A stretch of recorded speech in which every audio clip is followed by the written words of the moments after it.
Good evening বন্ধুরা, কে কেমন আছো বলো। আমার এই চলছে, এই এসে বসলাম। সকাল থেকে বেরিয়ে কাজ করেছি, তার মধ্যে মাথার যন্ত্রণা, আবার আজকে রেশন ধরতে হচ্ছে। সেই যে বেরিয়েছি, রেশনটা রেখে তারপরের থেকে এই এসছে, মানে আবার মনে হচ্ছে ঠান্ডাটা পড়েছে, কারণ আমার মাথা ধরা শুরু হয়ে গেছে। পুরো শীতে মাথা ধরেছে এবার। আর ভীষণই ওই আর কি। এটা কি হয়ে গেল? ও, যে স্ক্রিনটা নোংরা ছিল, স্ক্রিনটা মুছতে গেছি আর বড় হয়ে গেছে। কি সব হয় না হয়, তার মধ্যে আমার ফোনটার মধ্যে চার্জই হচ্ছে না। সারা রাত থেকে মানে ওই দিয়ে রাখে, তার মধ্যে দেখো একটু বেরোতে তো হয়েইছে। হ্যাঁ, এখনও অবধি 48 চালাতে না চালাতে ওটা চলে আসবে 24-এ। কি মনে হয় ব্যাটারি ফুলে গেছে বোধহয়। যাই হোক, ব্যাটারি চেঞ্জ করে তো কোনো লাভ হয় না। অনেক টাকা দামের ব্যাটারি, ওই 1 বছরেরও গ্যারান্টি দেয় না। ধর তাই না, এসব কে করে? ভালো লাগে না। মানে আমার ইলেকট্রনিক্স জিনিস চলে গেলে ভালো। আর ওই রেশন যদি ওই করে দেয়, ওই যে গ্যাসের মতো নিজেরাই সব করা যায়, ওরকম ভালো। মোবাইলের মতো নিজেরাই, মানে এই অ্যাকাউন্টেই আসবে রেশনের টাকাটা, ব্যাস হয়ে গেল। এই ভালো। বাবা, এই আনতে যাওয়া ভীষণ অসুবিধা হয়। তারপরে দুয়ারে সরকারেও আমার সমস্যা, কারণ যেদিন আমার দুয়ারে সরকার সেদিন দেখা যাচ্ছে আমি নেই বাড়িতে, বেশিরভাগ সময়ই থাকি না। তারপরে বাড়ির থেকে কেউ যেতে পারে না। তারপরে অনেকের তো বাড়িতেই লোক থাকে না, যারা ধরো ট্রান্সফারেবল জব, দূরে দূরে থাকে, তারা রেশন তুলবে না বলো? তাহলে কি করতে হয়, যে যারা রেশন তুলতে পারছে না তাদেরকে একটা টাকা অ্যামাউন্ট, বা দুটো গ্যাস, তুমি যেখানেই থাকো না কেন, সাবসিডির গ্যাস বা দুটো গ্যাস, যে অন্তত মাসে তো একদিন এসে করা যায়। আরে ভাই, মাসে একদিন, যে ধরো ব্যাঙ্গালোর গেছে ট্রিটমেন্টে, বা যে ধরো ট্রান্সফারই হয়ে গেছে ব্যাঙ্গালোরে, তার নামে যে ধরো রেশন। হ্যাঁ, এবার সে তার বাড়ির সাথে অন্যের সাথে ওই কানেকশানের রেশন না, তা সে কী করে তুলবে? আশ্চর্য! তার বাড়ি 4 জন মেম্বার, চারজনের একজনের সই দিয়েই হয়ে যেত, ওই যে ফিঙ্গারপ্রিন্ট দিয়ে হতো, 4 জন মিলেই তারা বাইরে থাকে। হতেই পারে বাবা মা 2 সন্তান, 4 জনেই বাইরে থাকেন, ঘর ভাড়া দিয়ে রেখে গেছে, বা অন্য ভাইরা রয়েছে, তাদের সাথে সেইভাবে রাখেনি লিঙ্কেজ, হতেই পারে। তখন কি করবে? বা মানে ভাইয়ের সইয়ে এই দাদার রেশন উঠবে? নাই হতে পারে। আশ্চর্য! এ আবার কি কথা? ফ্ল্যাট বাড়িতেও তো মানুষ থাকে। তা সে যখন ফ্ল্যাট বাড়ির থেকে ফ্ল্যাট তালা দিয়ে এসে অন্য জায়গায় চাকরিতে গেছে ট্রান্সফারে, তো কি পাশের ফ্ল্যাটের লোক ফিঙ্গারপ্রিন্ট দিয়ে ওইটা তুলবে নাকি? আশ্চর্যের কথা। তো সেইভাবে, যে মাথাপিছু এত টাকা, যে তুমি যে রেশনের যেই স্তরে পড়ো, মানে যেই স্তরের রেশনটা নাও, তাতে মাথাপিছু এই টাকা, এই মাসে এই টাকা। এবার রেশনের টাকা তো বাড়ে কমে, এই মাসে এই টাকা, ওই মাসে ওই টাকা করে ওই করে নাও, ঠিক আছে? সেটা করে নাও, তাহলেই হয়। ধরো যার বাড়িতে 4 জন, ধরো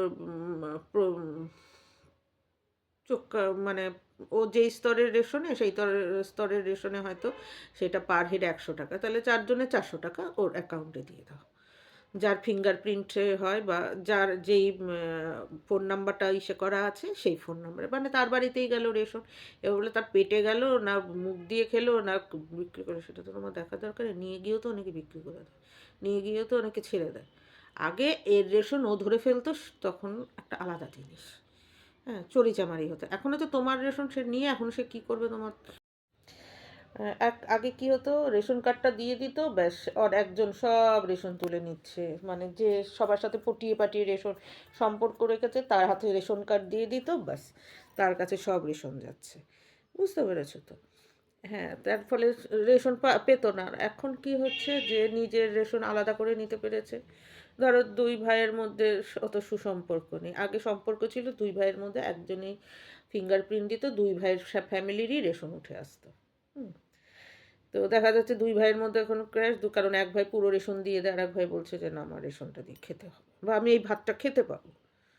তাহলে কি হলো, তখন 2 ভাইয়ের নিজের ফ্যামিলিকে আলাদা করবে। এক ভাই রেশন তুলে নিয়ে নেবে, এক ভাই রেশন তুলে ছেড়ে দেবে না বিকিয়ে দেবে, তার ব্যাপার। সেটাই আমি বলছি। সুতরাং আলাদা আলাদাই ভালো। এবার যে যেই নাম্বারের অ্যাকাউন্ট দিয়ে রেখেছো মোবাইল নাম্বারে, সেই মোবাইলের অ্যাকাউন্টে টাকাটা এসে যাবে, যেই অ্যাকাউন্ট নাম্বারটা দিয়ে রেখেছো তার কাছে এসে গেল। সে যদি বাড়ি না থাকে, সেবার সে টাকা দিয়ে মুড়ি খাবে না চিড়ে খাবে না চাল খাবে না ডাল খাবে না নিজে এসে রেশন ধরবে না প্রতি মাসে 2 বার সে রেশনটা ধরতে পারবে, তার ব্যাপার। আমার পক্ষে, যেমন আমাদের পক্ষে, যেহেতু আমি থাকি না বাড়িতে, আমার খুব অসুবিধা হয়। কখনো এই দুয়ারে সরকার, কখনো ওই দুয়ারের সরকারে যেতে হয় আমাকে। মানে এই দুয়ারে রেশন বা ওই দুয়ারে, মানে যেই দুয়ারে যখন হচ্ছে খুব সমস্যা হয়, আমার তো খুব সমস্যা হয়।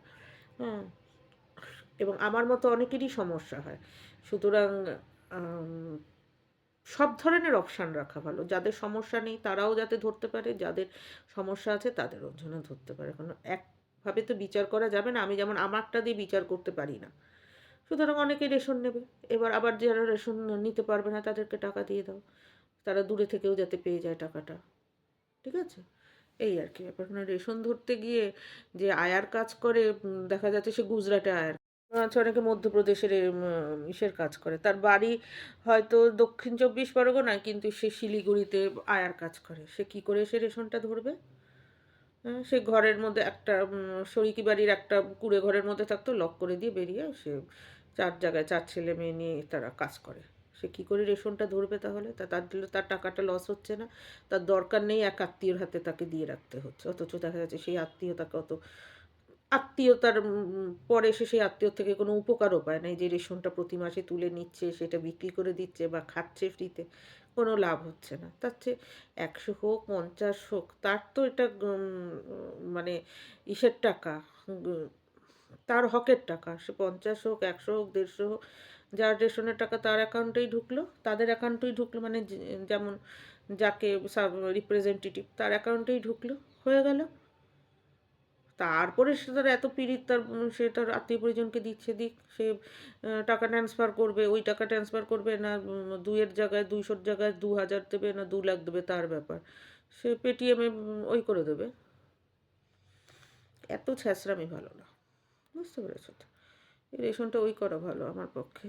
রেশন, এখন যেমন গ্যাস বাড়িতেই, বাবা গ্যাসের নাম্বার দিতে হবে, ভুলেই গেছি, গ্যাস ফুরিয়ে গেছে। এখন যেমন গ্যাসটা বাড়িতে বসে বসে ওই করে দেওয়া যায়, কত সুবিধা। আমারটা আমার কাছেই আসছে, এইগুলি আমার খুব ভালো লাগে। তেমনি ওই যে ইলেকট্রিক, ইলেকট্রিকটাও তাই করা উচিত যে আমি এত টাকার ইলেকট্রিক রিচার্জ করলাম, মোবাইলের মতো হতে থাকুক, আর আমাকে বারবার সিগন্যাল দিতে থাকুক যে আপনার এটা কমে আসছে কমে আসছে, আমি সেই বুঝে লাইট জ্বালাবো। বোঝাই যাচ্ছে তাই না?